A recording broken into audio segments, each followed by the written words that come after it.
Isa pong magandang umaga po sa lahat po ng magkakambing dito sa Pilipinas. Kasalukuyan po ako ngayon naririto sa Padre Garcia, Batangas, dito po sa pamilihan ng mga hayop. Every Friday po yung pamilihan ngayon, ang pamilihan po dito. Ito po yung pambansang kalakalan ng mga hayop sa buong Pilipinas. Kasalukuyan po ako nandito sa kambingan upang ating pasyalan at makakuha po ng update sa mga maghahayop, especially po sa magkakambay. Ay siya, shout out muna po sa aking kaibigan, sa mga lahat ng uri ng maghahayop ang negosyo, kay paring Kiko Suarez at sa kanyang asawa, talaga po nagpapabate. Sa mga OFW po nagme-message sa akin, sinashout out ko po kayo sa lahat po nasa group chat. Tingnan ho ninyo, ito yung mga native na kambay. Yan, ito galing po sa iba't ibang probinsya, lalo na po sa probinsya ng Quezon Province, sa Bicol Region. Ang iba po nanggaling pa sa parting Bisaya, Mindanao parting Romblon na yan, Marinduque. Yan po yung mga native, makikita ho ninyo, kalimitan ho ito magkakatay ang bumibili. Ito medyo malilito ang presyo nito kumpara sa iba. Dahil nga ho malilito ang pagkakambing at native, makikita ho ninyo. Yun yung uliin. Ito ho yung building ho ito. Dito nila ni-stock. Sila ho bumabaya dito ng renta para dito dalhin ang kanilang hayop. Safety naman po talaga. Makikita ho yung kabuuan. Every Friday naman ho pumupunta ako dito. Every Friday po ako nag-update po ako, nag-video, nagpo-post para po malaman po ng ating mga kababayan yung mga kaganapan, yung mga update. At dito po sa Batangas, ang negosyo pong hayupan ay isang napakalaking negosyo. Marami na po ang gumaling ang buhay, mga nakapagpaaral ang mga anak, nakatapos ng magaganda kurso, nagkaroon ng hanap po ng magaganda dahil po sa hayupan. Makita ho ninyo yung kambingan. Yan naman yung timbangan ho. Ito yung timbangan ho ng kambing. Yung ibig sabihin, kaya ho tinitimbang kambing ho, parang kasunduan nila titimbangin. Yun ho yung mga karne. Ngayon yung patama ho, nagre-range pa rin ho sa 260 hanggang 300 po ang per kilo ng buhay na kambing. Yan po, medyo maganda po ang presyo ng kambing.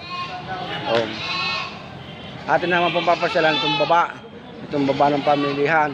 Ito po yung karsa, ito po yung baba ng building. Ang dami ho. Ang dami ho kambing yan. Yung mga barako, sari-saray. Dito po halo-halo na po ito. Dito po sa baba halo-halo yung kambing. May native, mayroong hybrid tulad ng pure na full blood na Anglo-Nubian, Boer, mga buwang, ganyan po. Kayo na po ang bahalang mamili kung anong gusto ninyo, kung sa native o kung sa may lahi. Pag po may lahi, lalo na po kayo medyo iba po ang presyo, medyo mahal po yon kumpara po sa mga native na katayin o alagain. Tulad po nito, mga lahi, makikita ho ninyo. Yun ang magdahan ng kambing dito ngayon. Gusto yung punta lang ho kayo dito. Makikita ho niya. Tulad ho niya, yan. Ito alang ang native, alang kung anong lahi. Pero sa tingin ko yun, ito yung lamang na ho native. Ito na rin, barako waray. Bakit ang barako kambing? Yan. Tingnan ninyo. Makikita ho natin.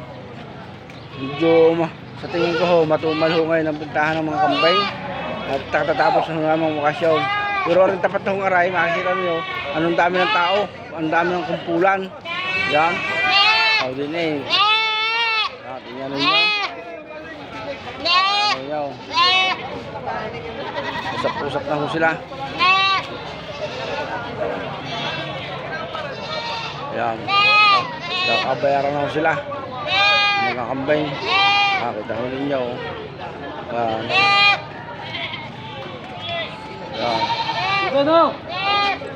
Yung mga tao sa kambingan. Nakatuwa naman ho ay.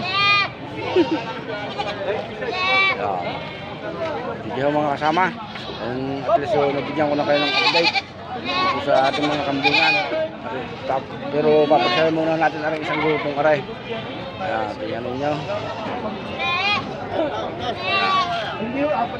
Ganyan tayo tao. Ayos na ho, sige, bye-bye. God bless po. Siyempre po, kita ninyo. Bawal, antay.